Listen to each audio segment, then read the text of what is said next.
Welcome, everyone. My name is McKenna Kresley, and I am the Communications and Marketing Manager at IDF, and I will be your moderator for this education event. This morning, Dr. Jude Hajar will be presenting on the topic of battling fatigue. There will be a time for questions at the end of Dr. Hajar's presentation. Please submit any questions you have to the presenter in the Q&A section of the platform. Dr. Jude Hajar is an assistant professor of medicine in the section of immunology, allergy, and rheumatology at Baylor College of Medicine and Texas Children's Hospital. She is also service chief of adult allergy and immunology for Texas Children's Hospital and the William T. Scheer Center for the Human Immunobiology at Texas Medical Center. Welcome, Dr. Hajar. You can take it away. Thank you so much, McKenna, and good morning or good afternoon, everybody, depending on where you are. It's really a pleasure to talk to you, and I want to start by thanking Immune Deficiency Foundation for asking me to present to you today. This topic is really dear to my heart, and I really hope that this presentation today is going to be helpful for all individuals with inborn errors of immunity who experience fatigue or have a loved one who goes through this presentation. I'd like to start by reporting my disclosures and just noting that there is no conflict of interest of any of my disclosures regarding what I'm going to present today, in the exception that Immune Deficiency Foundation funded some of the research that I will be presenting today, and I'll mention it as we go through the slides. What I like to do today is to specifically focus on three important points. The first is, why do we need to pay attention to fatigue in inborn errors of immunity? Second, highlight some of the contributing factors to fatigue in patients with inborn errors of immunity. And third, I'll spend a few minutes on what are the practical points that we can do to help battle fatigue in inborn errors of immunity. Before I do that, I'd like to define fatigue, because for both providers and patients, similarly, there are some kind of hazy areas in which what fatigue means. We all get into periods of time in which we feel tired, but what is really fatigue in medical terms?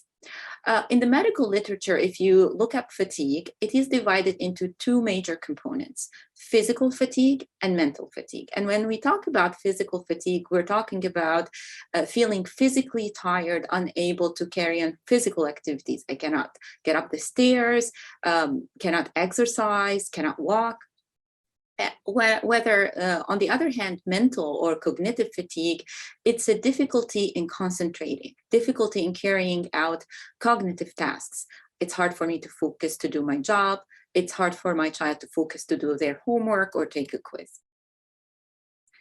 So, is all fatigue bad? That's the second question. Perhaps every one of us, whether we have a diagnosis of inborn errors of immunity or we consider ourselves to be healthy, we have experienced times that we felt really tired. So is that abnormal? And we say absolutely not.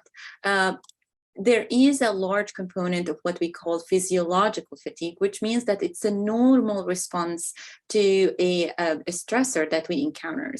And it's an adaptive physiological process in which our body gives us this signal, particularly to our brain, to say, we are tired, let's stop. And to kind of understand this a little bit better, this athlete who's been exercising for perhaps 2 hours, a lot of the blood went to their muscles for them to be active. But if this athlete did not stop, then those muscles are going to start to burn the energy without oxygen, and they will get lactic acidosis in their muscles. They might end up having a kidney failure because there is not enough blood flowing to their kidneys and they are sweating a lot. So when the body gave that athlete a signal that it's time to stop, then now enough blood is going to flow to their brain, enough blood is going to flow to their kidneys. It's actually protecting this athlete from going into end organ damage. Another important feeling of fatigue that we consider a normal response is during acute infections. So if somebody is acutely infected, they have the flu, or a lot of us experienced COVID, they feel tired. And this is a response in which the body resources will be redirected towards fighting pathogens. So more blood is going to flow, the bone marrow is going to pump up more immune cells to help us fight infection. So sometimes this acute infection will be associated to feeling tired because the body does not want us to go and run a marathon when we are infected. So more energy will be used towards fighting infections. On the other hand, pathological fatigue is beyond the adaptive response. It is when we have fatigue that is not an immediate response to an acute stressor, and it lasts way beyond just an acute infection, and it interferes with our ability to perform our daily activities. So the adaptive function has been lost, and we went into a vicious cycle of fatigue that does not end, despite the fact that, as we understood, the acute trigger has resolved or did not exist. This pathological fatigue can lead to a lot of consequences, as you can imagine, because the fatigue continues, and it can be physical, preventing the individuals from carrying on their daily life activities. It can be mental, preventing them from doing their cognitive daily life activities. And there are studies in different kind of fatigue that is associated with chronic illnesses, whether this is cancer or some of the other autoimmune diseases, or even some inborn errors of immunity that I'm going to share with you in a minute. It can affect long-term survival. We don't have data particularly looking at economical consequences of fatigue in inborn errors of immunity, but in cancer-related fatigue, there have been multiple studies that documented a significant amount of financial loss because of sick days, absence of schools, inability to graduate, and even as well affecting individuals' income because they have to hire help. They are unable to do their daily chores. So fatigue can be really a major problem on individual level, on a community level, and really on the nation level. And that's why we need to focus on it, because it should affect us as individual and healthcare providers, as well as policymakers. When I tried to delve in fatigue a few years ago and I wanted to study it, there were three major barriers that automatically come every time you try to address fatigue and chronic illness. The first one is very common and seen in many other chronic illnesses, that fatigue is expected. It's a symptom that is often present and associated with chronic illnesses. So it's expected, and it's not life-threatening. It's a symptom that does not immediately indicate that this person needs to go to the emergency room or be hospitalized or treated with broad-spectrum antibiotics or need oxygen. So it's a symptom. So perhaps in some minds, the symptom is to be endured, and we don't necessarily need to treat it. The third concept that often comes is that if you treat the underlying inborn error of immunity, then the fatigue will go away because it's just a symptom of inborn errors of immunity. I want you to hold on those three concepts. I'll go through this presentation, and then at the end, I'll revisit each of those 3 points, and I'll comment on each one of them and what we think is a myth and what we think is correct. So, the first thing that we had to do when we wanted to study fatigue is actually to prove that it is a problem in patients with inborn errors of immunity. So what we ended up doing is we looked at the US Immune Deficiency database network, which is a database in the US that is filled by physicians and healthcare providers who take care of patients with inborn errors of immunity. And we looked at an intake form that the healthcare providers fill, whether they thought their own patients with inborn errors of immunity have fatigue or not. And we just looked at how prevalent the fatigue in this database, and we contrasted it against what is published in the literature in the US and Europe of what considered to be fatigue in the general population. And we said, if the fatigue prevalence in patients with inborn errors of immunity is equal to what has been reported in the general literature, then should not be a problem. It is kind of like everybody feels fatigue. But if it is higher, then we probably should do other things. And the signal was overall high, indicating that many different inborn errors of immunity had a higher prevalence of fatigue compared to the general population. So if you take the average reported studies in healthy individuals in the US who report fatigue, the rate goes between 5 to 7.5. the rate overall was somewhere in the 20%.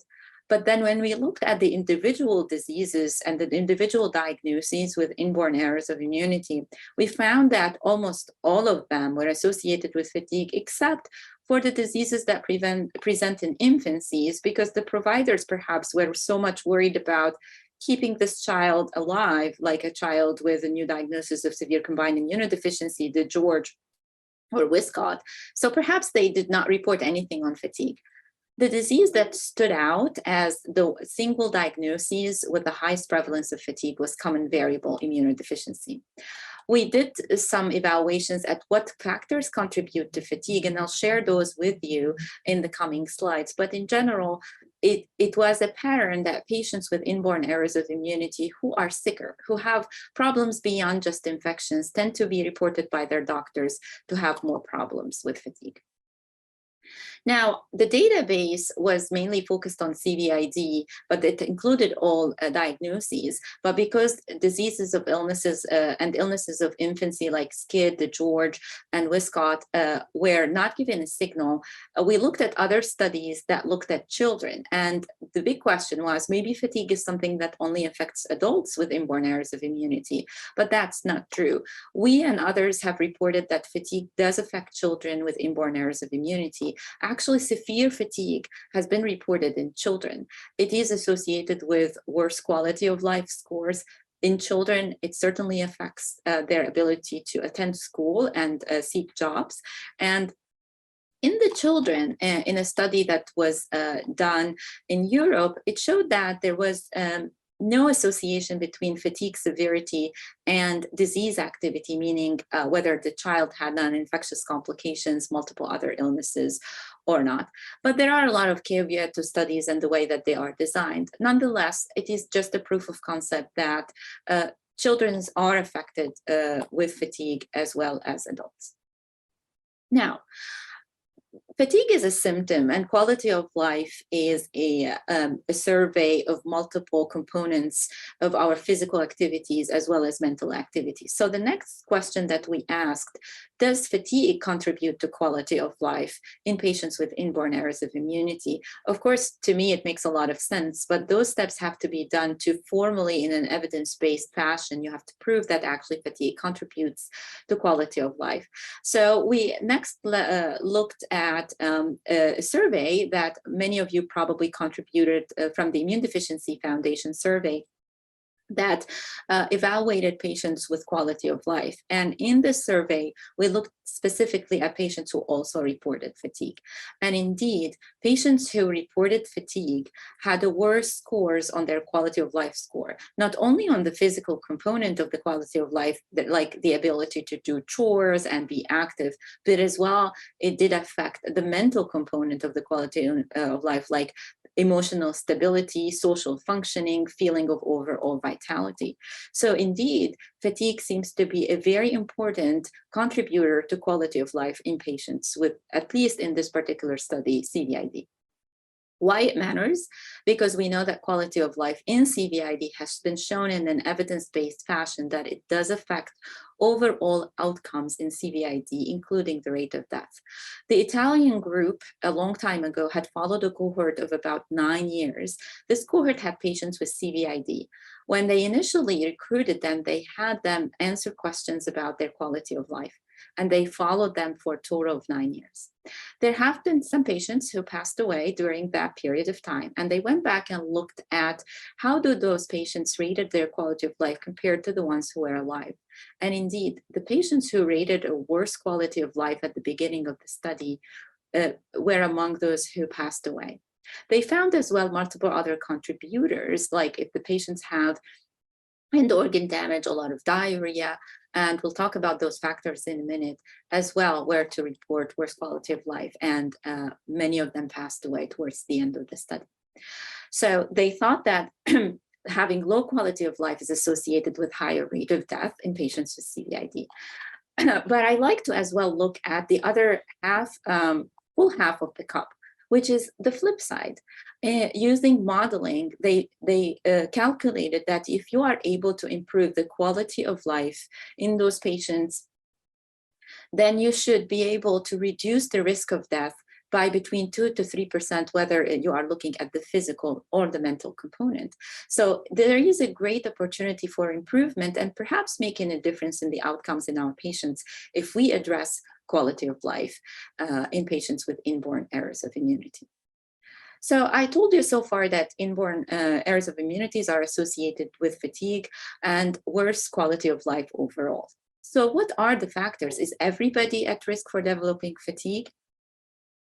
And the truth is perhaps yes, but there were some factors that absolutely had as consistent signals in studies that we have done and studies that were done by other investigators, both in the US as well as Europe.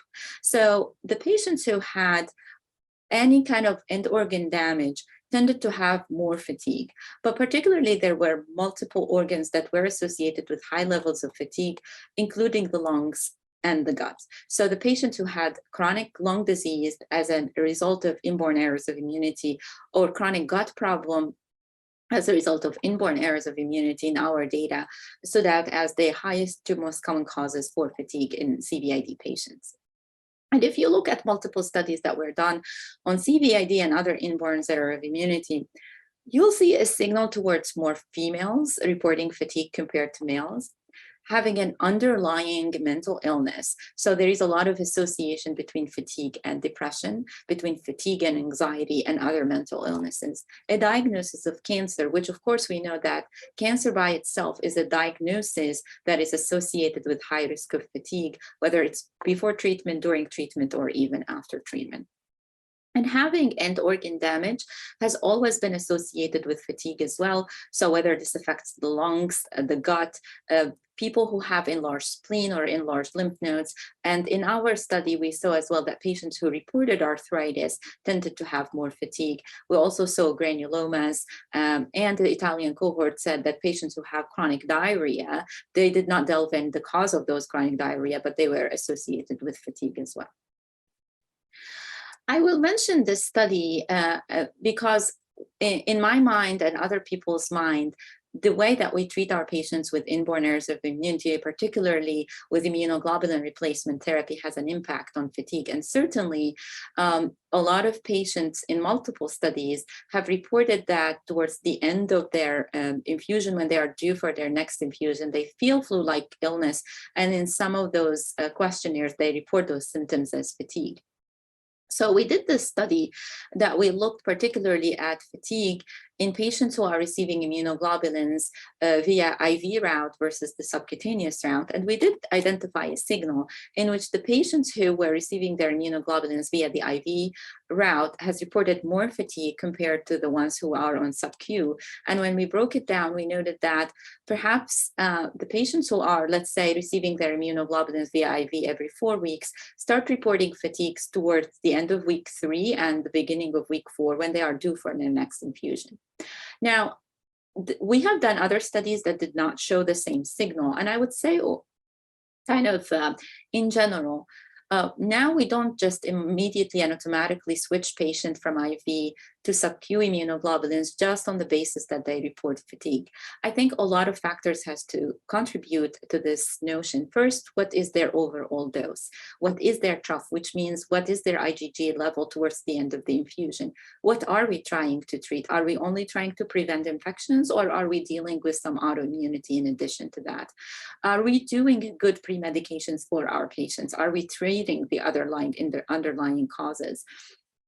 So I don't think it's a single factor here, but it's certainly in some patients that we address everything else and they still feel the wear-off effect, as we refer to, which means that the immunoglobulins are wearing off towards the end of the infusion. Then we certainly can consider sub-Q as an option to see if that will improve fatigue.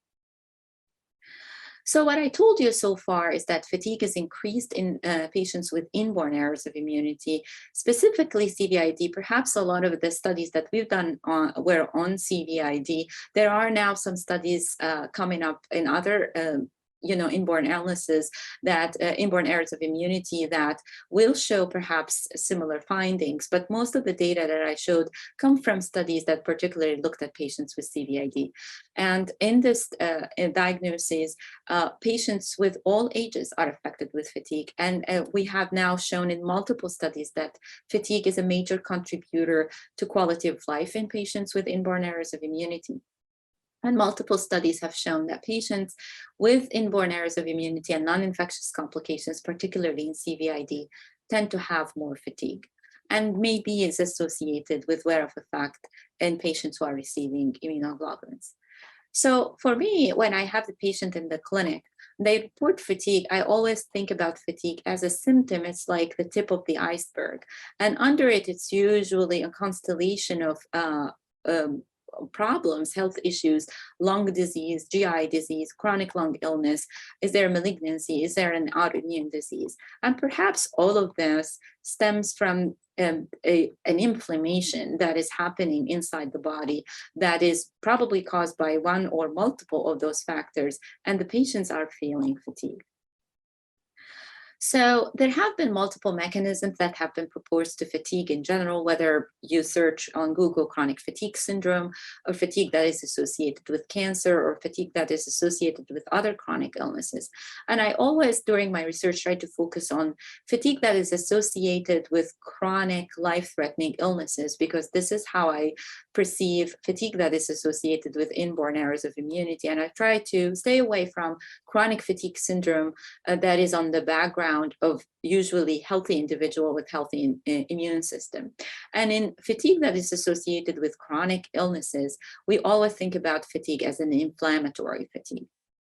And this concept of the gut-brain axis has been in the development for many years now. And there is an idea here is that there is a direct connection between the gut and the brain.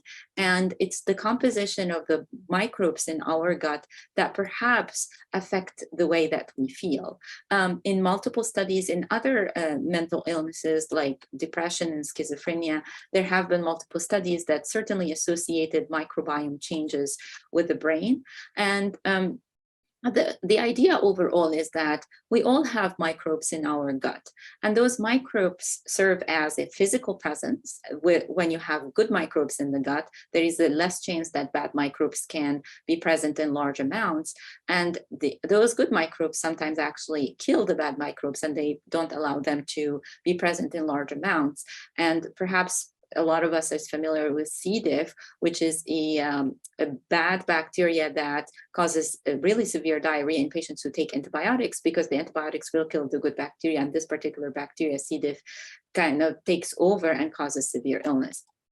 So having good microbes is considered to be healthy. But in addition to having this physical presence, we now understand that the microbes metabolize a lot of the nutrients in our body. And the metabolites, as we call them, which are the products that those bacteria, as they take energy, produce, they play a major role in keeping our body healthy and actually in keeping our immune system in balance. So in patients with CVID, we have done some studies and many others that show that the gut microbiome composition in patients with CVID is not normal. It's very different from healthy controls. And we are now trying to understand more whether the function of those bacteria is leading to some changes in the metabolism. The end result is going to be that there is an inflammation at the level of the gut. And because of that, now some of those microbes or bioproducts are going to be in the circulation, and they can cross the blood-brain barrier and go to the brain and cause inflammation.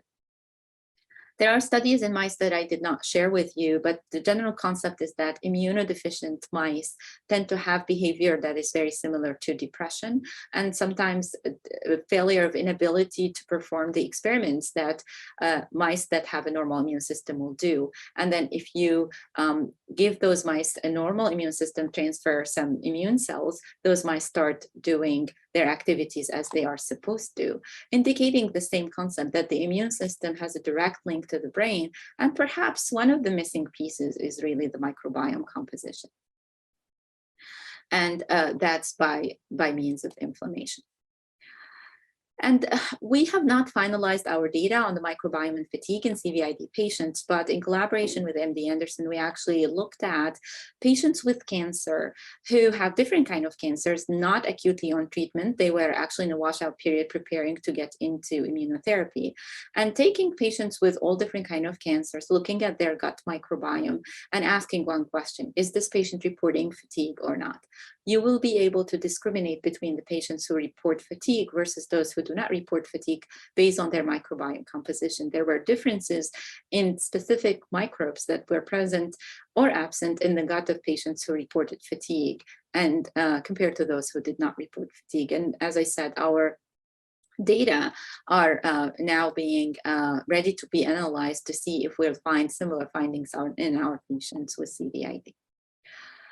So I spent a lot of time trying to explain fatigue, the factors that contribute to fatigue, and perhaps how fatigue happens in patients with inborn errors of immunity.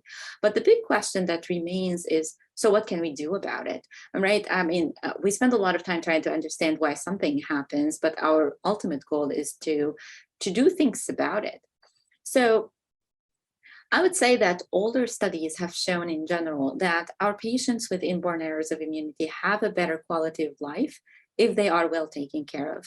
So very old studies have showed that if a patient has access to an immunologist and a regular access to their immunoglobulin replacement therapy, then they have a better quality of life.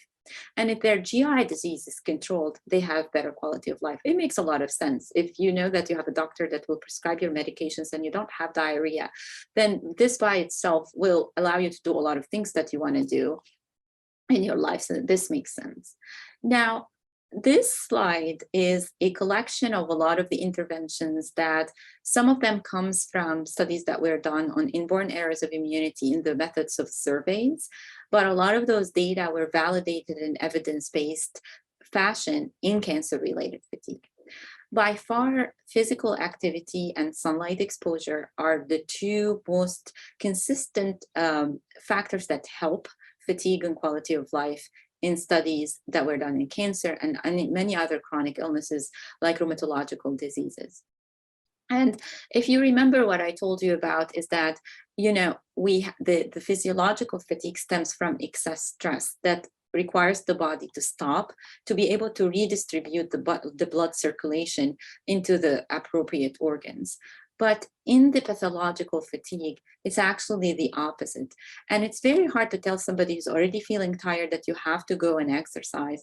But it's actually makes a lot of sense because we know that exercise has an anti-inflammatory effect on our body, and actually it enhances appropriate immune responses. So understanding that fatigue is stemmed from inflammation makes sense that exercise using its anti-inflammatory effect on our body will help with fatigue related to inborn errors of immunity.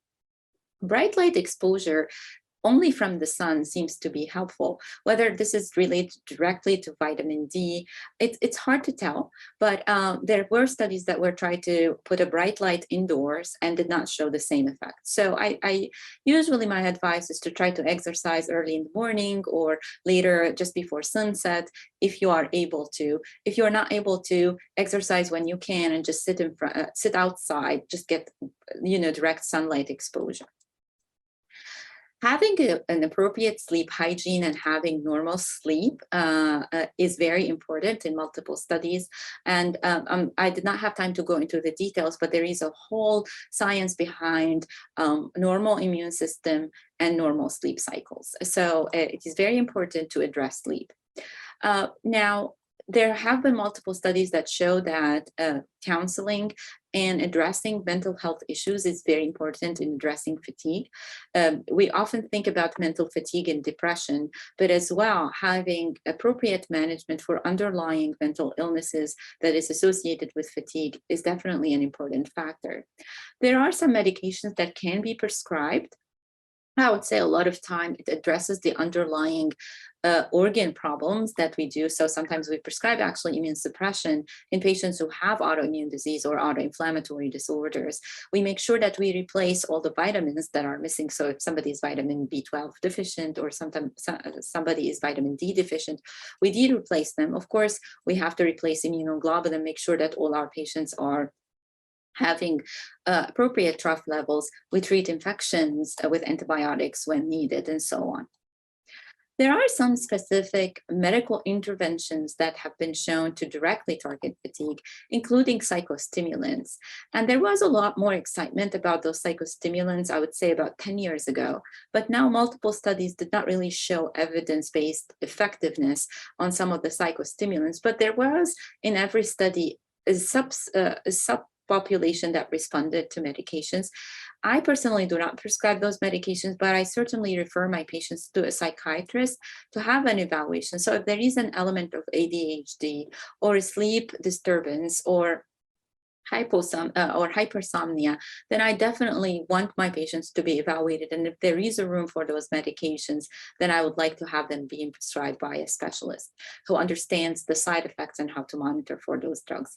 Vitamin D, I mentioned already. Hypogonadism, which has been associated in specific inborn errors of immunity as part of the whole syndrome. It's very important to think about them, replace testosterone if it is lacking, because those contribute to fatigue and overall as well bone health. And antidepressants, as I mentioned, there were some animal studies that showed that animals with weak immune system tended to have more depressed behavior. There were studies in mice that showed that giving them antidepressants allowed them to pass the experiments that they were supposed to. I think it's the mental fatigue component would be better if we address the depression, because the depression is mentally depressing our cognitive ability. So it just all making sense. And all those studies are actually borrowed from cancer-related fatigue, as I mentioned. Those are in the American Society of Clinical Oncology guidelines for the treatment and care for fatigue in cancer survivors. And because we don't have all the evidence-based studies in inborn errors of immunity, we borrow those data till we have our own studies. So I promised you I'll revisit the 3 topics that I mentioned at the beginning, that like other chronic illnesses, fatigue is expected in inborn errors of immunity. And it's true. I've shown you multiple slides to say that fatigue is more common in patients with inborn errors of immunity compared to healthy, and perhaps compared in CVID to other chronic illnesses. 30% on average is what we found in a healthcare provider reported database, which is much higher than even some kinds of cancer. Now, the second point that I mentioned is that fatigue is not life-threatening, maybe should be endured and not to be treated. I know for you, I don't have to convince you that this is not true, but perhaps for policymakers and some of the funding agencies, we say this is false. We have shown now that fatigue is associated and a major contributor to quality of life, which has been shown in an evidence-based fashion that it can affect health and death rate in patients with inborn errors of immunity. And there are data to suggest that if you lead a better quality of life and you feel better about your health, you can live longer. So it is not something that we're just going to say people have to just deal with, but rather we need to address it and try to treat it. Then the last point is treating the underlying inborn error of immunity should improve fatigue. I would say that this is in general correct, but we are not in a point in where we are curing every inborn error of immunities.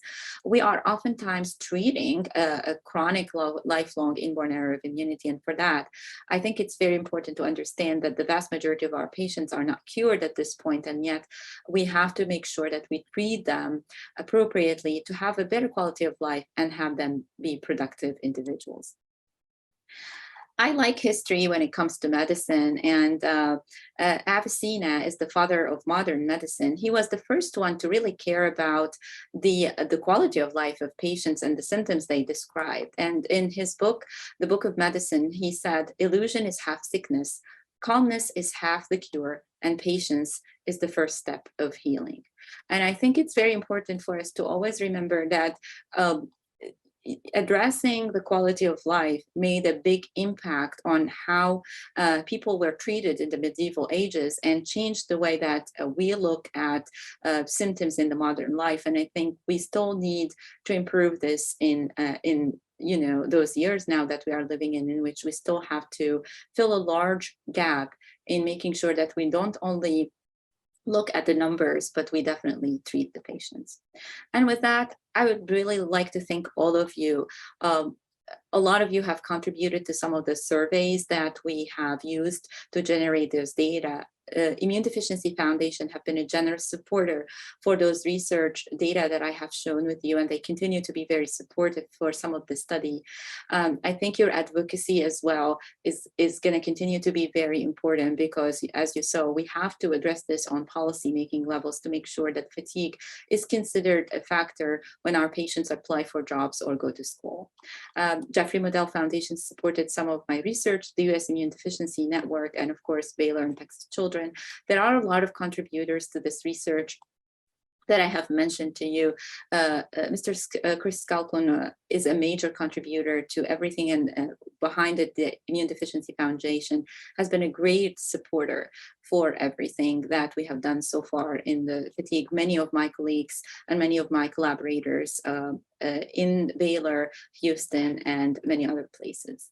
I'll put this last slide that I have as a backup to kind of iterate more about what has been shown to particularly improve fatigue in inborn errors of immunity. And I will end up this presentation here, and I'm happy to take any questions. All right, thank you so much, Dr. Hajar, for sharing that wonderful information on something I think we can all relate to. We now have some time available for the Q&A. Unfortunately, if you guys looked in the chat, there are some technical difficulties with the Q&A section. However, the chat is functioning totally fine. So if you do have your questions, throw them in the chat, not the Q&A. And before we begin the Q&A section, please remember that everyone's treatment and condition is unique. The information presented during the session is not medical advice, nor is it intended to be a substitute for medical advice, diagnosis, or treatment. Always seek the advice of your physician or other qualified health provider with questions concerning a medical condition. And with that, I'll start with some of the questions that we've received. So Dr. Hajar, you mentioned that direct sunlight can be helpful. Do you have any thoughts on UV/happy lights?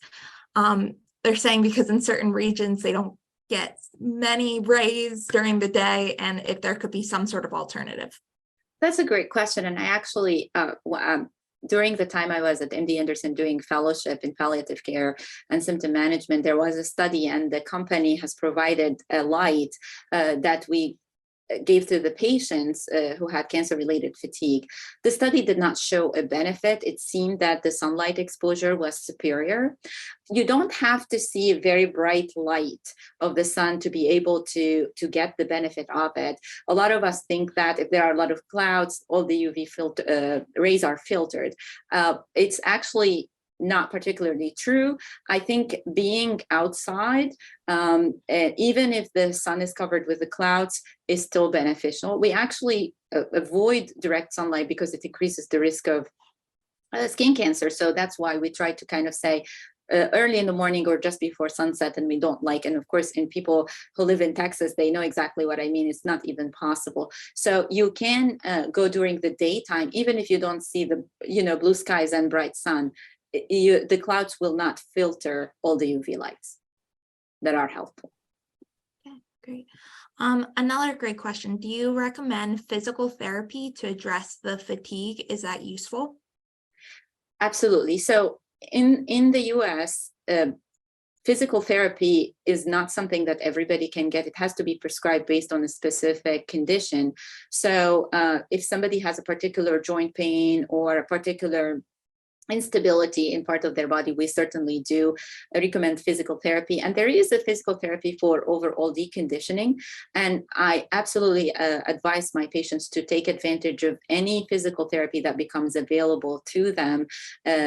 if it is medically indicated, and if not, then we definitely recommend to just do strengthening exercises if they didn't qualify for physical therapy. Okay, great. How do you recommend we address the inflammatory aspect of fatigue, and what kind of provider handles inflammation? That's a great question. Perhaps there is no direct answer to that. So as clinical immunologists, we oftentimes own the underlying inborn error of immunity, and we look for the complications. So we might be the first one to send our patients for a CAT scan of their chest, or to the endoscopy and colonoscopy to check their gut.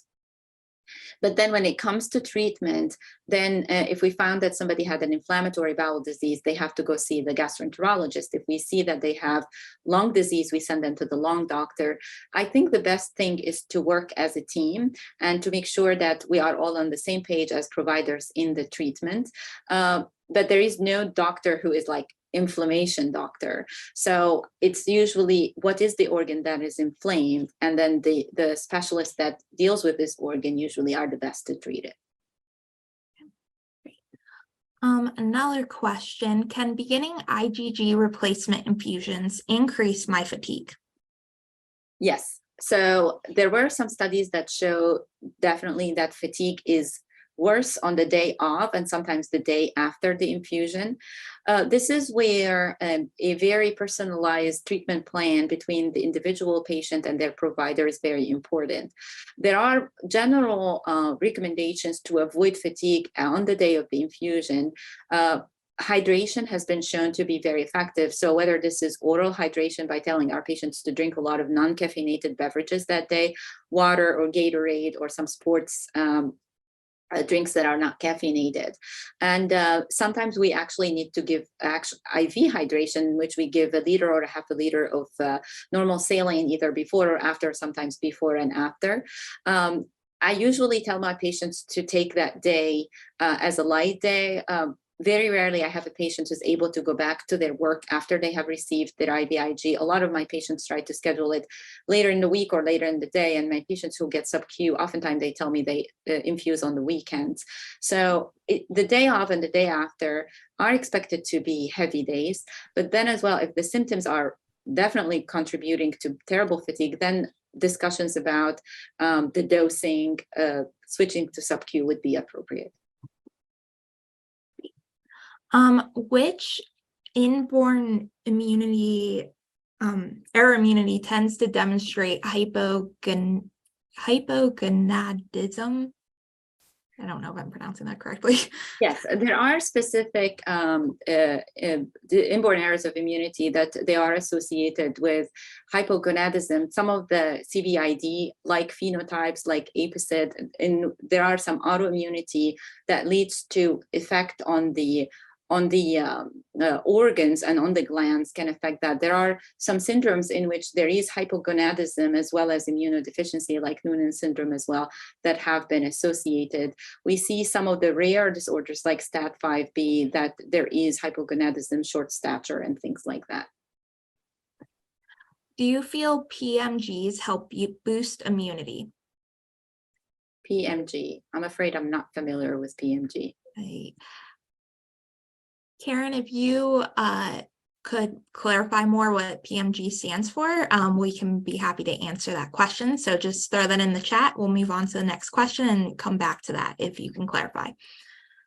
Do you have information on how helpful it could be to know more about the microbiota and the specific beneficial microbes we can be supplementing with? This is actually a very dear question to my heart because this is my research. I don't think we are ready to say that I will supplement you with this X supplement and that will be beneficial yet. The reason I say this is because the microbiome is very variable. It's variable in individual persons. So if I check your microbiome today, and then I check it next year, perhaps there will be major changes in the bacteria that I see today compared to a year from now. If I check a microbiome of CVID patients in Texas, and I check them as well, let's say in Alaska, and then in India, they will definitely be very different from each other. So we're now trying to understand what are those microbes doing, and we believe that they share a certain pathway, a metabolism pathway, that will help us metabolize nutrients in a certain way. It's when we really define those nutrients and define those supplements, then we think we're going to be ready to do clinical trials to see if those supplements are going to be beneficial. There have been one study that I'm aware of in Europe in which they tried to treat patients with CVID with a certain antibiotic that is supposed to just kill the bad bacteria in the gut. And it was for a short period of time, a little bit over a month, and it did not make a difference. And that's why I say, although the microbiome studies are very promising, I think we cannot yet jump into saying, okay, take this pill with those bacteria in it, or probiotics, and this will solve your problem. I like to use probiotics, especially if my patients are on antibiotics, but I do not expect it yet to be the full answer to the question. All right, thank you. Unfortunately, our time is coming to an end, and we have not been able to get through all these questions, even though they're all fantastic. If you did not get your question answered during this session, remember that you can always go out to Ask IDF, and a member of our team can always reach out to Dr. Hajar, get your questions answered, and make sure you know how to best move forward with your fatigue. So as our time is coming to an end, I just want to thank you so much, Dr. Hajar, for joining us, and it has been an honor to have you today. I hope everyone enjoys the rest of the conference, and if you haven't checked our on-demand sessions, you can go do that in your free time or just attend any one of our other sessions today. Thank you.